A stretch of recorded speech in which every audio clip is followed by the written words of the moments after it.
Let's talk about processed foods. Conventional wisdom would tell us that eating too many processed foods will lead to negative health outcomes, such as obesity, diabetes, and potentially even cancer, to where instead you should eat natural foods.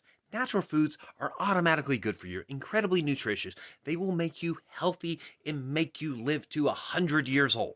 So, is this actually the case? Is this true that you need to really avoid processed foods and only eat natural foods?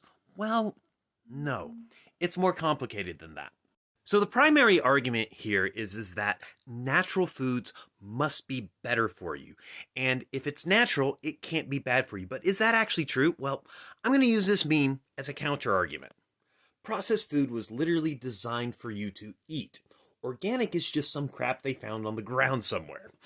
And I love this meme because it turns the fallacy on its head. The appeal to nature fallacy. The idea that something is natural is inherently good for you is just not true.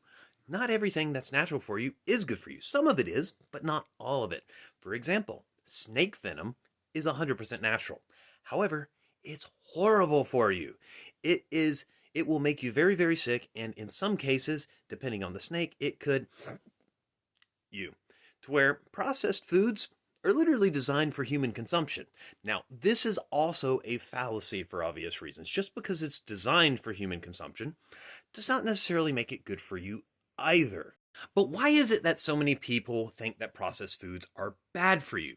Well, they usually argue that processed foods add chemicals, they're very high calories, and make you fat, to where natural foods don't have any chemicals in it at all. However, most people that say this are hypocrites, and this meme expresses it perfectly. Up on the top, people really eat this processed crap, and in the bottom, wowzers, it has protein in it.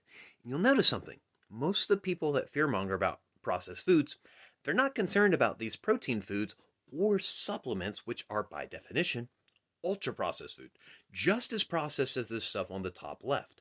But what's different about this? Well, the answer is what the processing actually does for the food. It's not that they're processed that makes it good or bad, it's the actual nutritional content in those foods.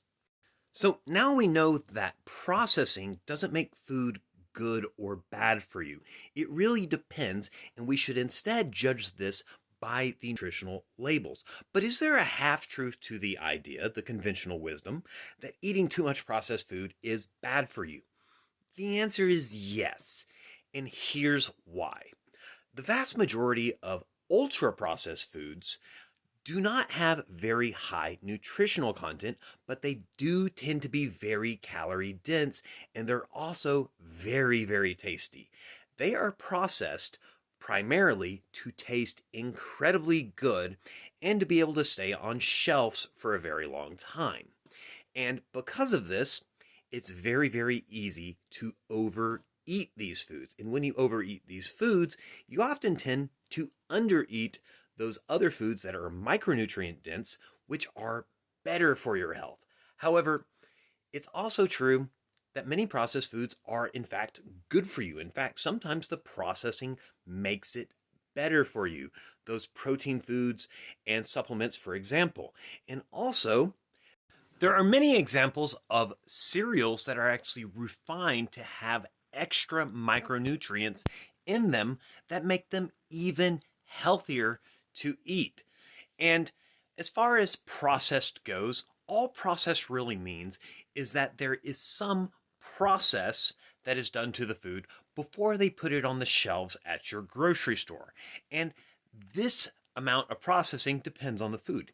Anything that you buy in a package is technically processed, but that doesn't mean it's unhealthy or it's been processed in a bad way. Frozen fruits and vegetables are also processed, but I would actually argue that frozen fruits and vegetables oftentimes are even more nutritious than fresh fruits and vegetables because the freezing process actually keeps the nutrients inside the food better than the fresh fruits and vegetables that are just sitting at your local market. But at the end of the day, the lesson learned here is that it's not about processed versus unprocessed foods and how you should decide your diet. It's about the actual nutrition labels and your nutrition needs for your specific goals. Look at that and try to make the majority of your diet with good nutritious food. So 80% of that good and nutritious food, and 20% you can have a little bit of fun and junk food. And that is a much healthier way to live your life.